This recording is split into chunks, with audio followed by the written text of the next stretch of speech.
Hello, ਹਾਂਜੀ ਸਤਿ ਸ਼੍ਰੀ ਅਕਾਲ। ਅੱਜ ਆਪਾਂ ਸੂਟ ਤਿਆਰ ਕੀਤਾ ਜੀ ਚੈੱਕ ਵਰਕ ਤੇ, ਜੋ ਕਿ ਤੁਸੀਂ ਦੇਖ ਸਕਦੇ ਹੋ ਨੇੜ ਤੋਂ ਸਟਫ ਬਹੁਤ ਸੋਹਣਾ ਸਟਫ ਹੈ ਤੇ ਵਰਕ ਦੀ ਫਿਨਿਸ਼ਿੰਗ ਵੀ ਤੁਸੀਂ ਦੇਖ ਸਕਦੇ ਹੋ। ਮੋਸਟ ਡਿਮਾਂਡਡ ਸੂਟ ਹੈ, ਇੰਸਟਾਗ੍ਰਾਮ ਦਾ ਫੇਮਸ ਸੂਟ ਹੈ। ਇਹ ਤੁਸੀਂ ਦੇਖ ਸਕਦੇ ਹੋ, ਆਪਾਂ ਘੇਰਾ ਵਰਕ ਕੀਤਾ ਹੋਇਆ, ਚਾਕਾਂ ਤੇ ਵਰਕ ਕੀਤਾ ਹੋਇਆ। ਇਹ ਆਪਣੇ ਬਾਹਾਂ ਤੇ ਵਰਕ ਆ ਗਿਆ ਜੀ। कलर तुसी देख सकते हो, बहुत ही सोहना कलर है। ये बाहों का वर्क आ गया तो ये वर्क आ गया अपना जी बॉटम का। ये बॉटम ते बहुत सोहना वर्क रहेगा। सूट की फिनिशिंग तुसी देख सकते हो नज़दीक तो।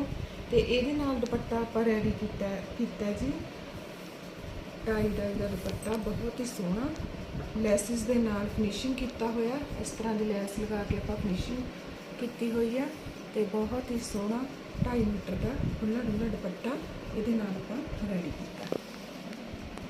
Thank you. कलर होर आउंदा।